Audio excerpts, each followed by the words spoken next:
আপনারা কি আওয়ামী লীগকে ফেরত চান? এই খুনিকে ফেরত চান? ডক্টর মোহাম্মদ ইউনূস, আপনি এই আহত এবং শহীদদের রক্তের উপরে দাঁড়িয়ে আমরা আপনাকে ক্ষমতায় বসিয়েছি। আমরা আপনার কাছে কোনো অনুরোধ করছি না, আমরা কোনো দাবি করছি না, আমরা আমাদের সিদ্ধান্ত জানিয়ে দিচ্ছি, আওয়ামী লীগকে নিষিদ্ধ করতে হবে। যদি কিন্তু কোনো অথবা নেই, আওয়ামী লীগকে অনীতি বিলম্বে নিষিদ্ধ করতে হবে। এই গণহত্যাকারী আওয়ামী লীগকে নিষিদ্ধ করতে হবে। ইনকিলাব জিন্দাবাদ, মুজিববাদ মুর্দাবাদ। আপনারা কি আওয়ামী লীগকে ফেরত চান? এই খুনিকে ফেরত চান?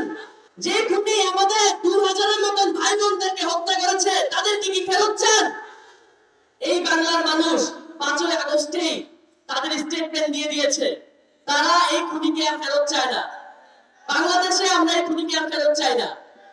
আমরা অনেক জায়গা থেকে শুনতে পারি যে আওয়ামী লীগ ফেরত আসবে কিনা এটা আওয়ামী লীগের সিদ্ধান্ত, আওয়ামী লীগ ফেরত আসবে কিনা সেটা এই বাংলাদেশের রাজনৈতিক দলগুলোর সিদ্ধান্ত।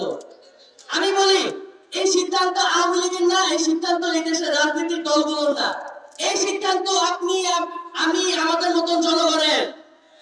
এই সিদ্ধান্ত যে শহীদ মা তার ছেলেকে হারিয়েছে সেই মায়ের। এই সিদ্ধান্ত আমাদের সামনে যে বসে আছে আমাদের আহত ভাই বোনরা, যারা পা হারিয়েছে, চোখ হারিয়েছে, তাদের। আপনারা কি আমার সাথে একমত? আপনারা কি আমার সাথে একমত? আমরা আওয়ামী লীগকে ফেরত চাই না।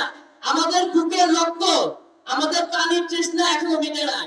প্রয়োজন হলে আবারও আমরা আবু সাইদের মতন বুক পেটে, আবারও মুক্তের মতন পানির বোতল হাতে নিয়ে রাজপথে নামবো। এই ফ্যাসিস্টের বিরুদ্ধে আওয়ামী লীগের নিষিদ্ধের কোনো বিকল্প হবে না। সেটা হোক রিফাইন আওয়ামী লীগ বা যে কোনো ধরনের আওয়ামী লীগই হোক না কেন, আমরা আওয়ামী লীগকে এই জায়গায় আর ফেরত চাই না। আমি আমার কথা শেষ করতে চাই।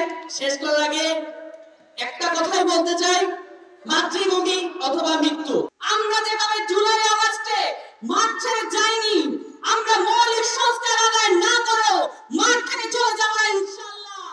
এদেশে আর কোনোদিন আওয়ামী লীগ রাজনীতি করতে পারবে না। আমরা এখানে বিচারের আগে, সংস্কারের আগে কোনো নির্বাচন হতে দেব না।